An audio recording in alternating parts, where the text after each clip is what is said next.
Untuk pertama kalinya, keluarga Brigadir Yosua akan bertemu langsung dengan pelaku penembakan Yosua, Richard Eliezer.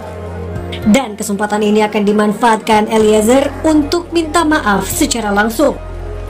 Ayah, ibu, dan 3 bibi Yosua, serta Vera, kekasih Yosua, akan menjadi saksi di sidang pembunuhan berencana. Pemanggilan para saksi dari keluarga Brigadir Yosua sesuai dengan permintaan majelis hakim pada sidang pekan lalu. Setibanya di Jakarta, ayah Yosua pun menyatakan keluarga siap bersaksi di pengadilan, seperti menceritakan fakta kejanggalan yang ditemukan keluarga pada kematian Yosua. Persiapan kita dari keluarga yang pertama mental dan kesehatan. Ada berapa orang Pak yang baru datang ini? Yang baru datang ini ada 8 orang. Siapa aja Pak? Sama yang tadi malam 3 orang. Iya, tadi malam 8 orang, 3 orang jadi 11 orang. Siapa aja nih Pak yang datang hari ini Pak? Semuanya yang sudah terdaftar di saksi-saksi lah. Pacarnya datang juga Pak? Ada. Vera Simanjuntak. Sementara itu, Vera yang juga hadir sebagai saksi karena sempat mendapat pengakuan dari Yosua bahwa ia akan dibunuh. Pengakuan kekasih Yosua ini sempat disampaikan dalam program Rosi beberapa waktu lalu. Ibu sakit, dia bilang. Aku dituduh bikin ibu sakit. Sakit apa? Dia bilang kayak gitu. Nggak tahu saya, dia bilang. Terus setelah itu aku diancam. Dia langsung berbicara seperti itu. Aku diancam. Diancam bagaimana? Aku bilang kayak gitu. Berani kau naik atas, kubunuh kau. Dia bilang gitu. Richard Eliezer adalah satu-satunya terdakwa dalam kasus pembunuhan Yosua yang mengajukan diri sebagai justice kolaborator atau penguak fakta. Dalam sidang sebelumnya, ia telah menyampaikan permintaan maaf kepada keluarga Yosua. Eliezer menyatakan membunuh Yosua karena tidak kuasa menolak perintah seorang jenderal. Saya sangat menyesali perbuatan saya, namun saya hanya ingin menyatakan bahwa saya hanyalah seorang anggota yang tidak memiliki kemampuan untuk menolak perintah dari seorang jenderal. Terima kasih. Pihak keluarga memang telah menerima permintaan maaf Eliezer, namun tentu proses hukum harus terus berlanjut. Tim Liputan, Kompas TV.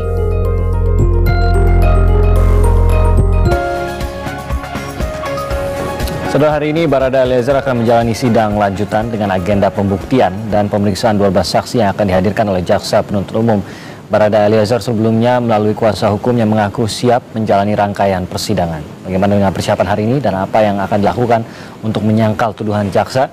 Pagi ini kita akan membahasnya dengan sejumlah narasumber melalui daring. Di antaranya ada Asep Iwan Iriawan, pakar hukum pidana, dan juga ada Roni Talapesi, kuasa hukum dari Barada Eliezer. Selamat pagi Mas Roni, Kang Asep. Selamat pagi Mas Dini, selamat pagi Mas Roni. Selamat pagi. Terima kasih sudah bergabung Mas Roni, tentunya mungkin sudah dalam perjalanan menuju ke ruang sidang. Terima kasih masih menyempatkan live bersama Kompas TV pagi ini Mas Roni. Dan ini memasuki tahapan baru dalam persidangan, yaitu pembuktian gitu Mas Roni. Ada 12 saksi yang akan dihadirkan. Apa yang diantisipasi dalam sidang kali ini Mas Roni?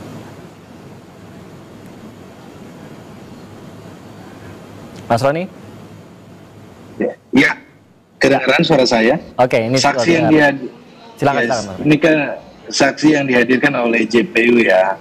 Jadi kami lihat nanti saksi pelapor ataupun keluarga korban yang dihadirkan oleh Jaksa Penuntut Umum dalam rangka untuk agenda pembuktian, yaitu pemeriksaan saksi dari keluarga korban. Di sini kita lihat saksi dari keluarga maupun pengacara, kami mungkin tidak akan bertanya banyak ya. Mungkin yang akan digali itu dari Jaksa Penuntut Umum dan Hakim. Kami akan lihat mungkin seberapa perlu, kalau ada beberapa pertanyaan nanti kita sampaikan ya. Tetapi dalam posisi ini kami pasif, kami tidak banyak bertanya. Seperti itu Mas Timothy. Oke, jadi fokusnya lebih kepada saksi yang mana sebenarnya Mas Roni? Ya, nanti kita akan menanyakan seputar mengenai hubungan antara Richard Eliezer dengan almarhum Joshua ya. Tapi detailnya nanti kami sampaikan di persidangan. Oke. Nah, hadirnya keluarga ini saya ingin tahu juga dari Kang Asep, ini menarik bagaimana keluarga tampaknya juga berniat sampai hadir. Sebenarnya sidang ini kan bisa dilakukan secara daring gitu, khususnya untuk keluarga yang berada di Jambi. Hadirnya keluarga khususnya dalam sidang yang hari ini menyidangkan pelaku, begitu Kang Asep, bagaimana Anda melihat pentingnya kehadiran dari keluarga korban dalam sidang ini?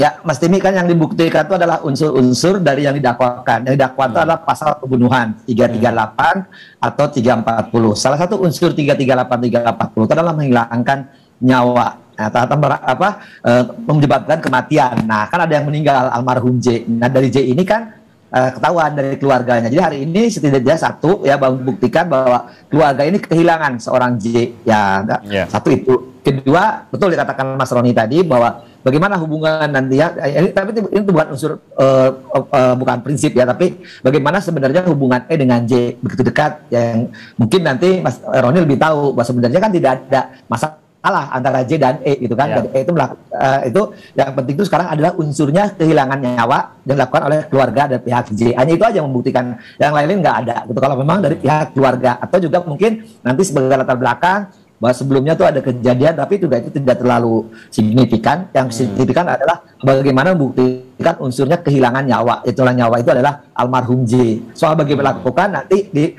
saksi berikutnya. Nah, itu kan seperti yang Anda katakan bahwa yang paling perlu dibuktikan ini adalah apa yang terjadi pada saat insiden J ini kehilangan nyawanya. Pembuktian bahwa J dan E ini punya kedekatan ini seberpengaruh apa ini, Kang Asep? Ya, pengaruhnya apa? Ini untuk membuktikan ya, saya kira bahwa E ini tidak punya kehendak ya, dan ya untuk membunuh, untuk menghilangkan nyawa almarhum J. Jadi ini kelak, mestinya tugas Mas Roni yang lebih pintar ini kan, bahwa unsur sengaja itu harus mengetahui dan menghendaki.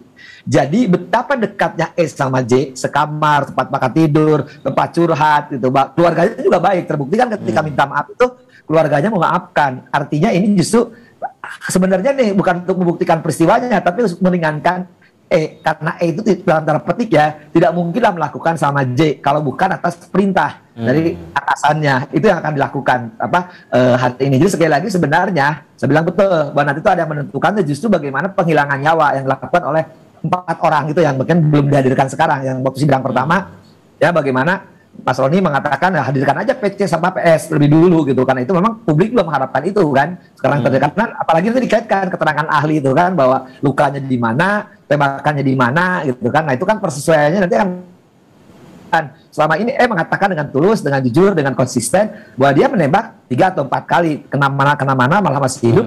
Itu nanti kan ahli balistik atau surat keterangan itu ya akan menerangkan bahwa ternyata juga ada luka di mana, di belakang kepala, dan bagaimana siapa yang menembak itu. Nah nanti kesesuaian itulah yang akan ditarik gitu, bahwa yang konsisten itu adalah sejak awal kan. Ya, nah Mas Roni mengingat bahwa ini tidak secara langsung menggambarkan kondisi pada saat kejadian, apakah Anda yakin bahwa pembuktian kedekatan antara E dan J ini akan bisa efektif meringankan atau menjadi pertimbangan keringanan untuk hakim?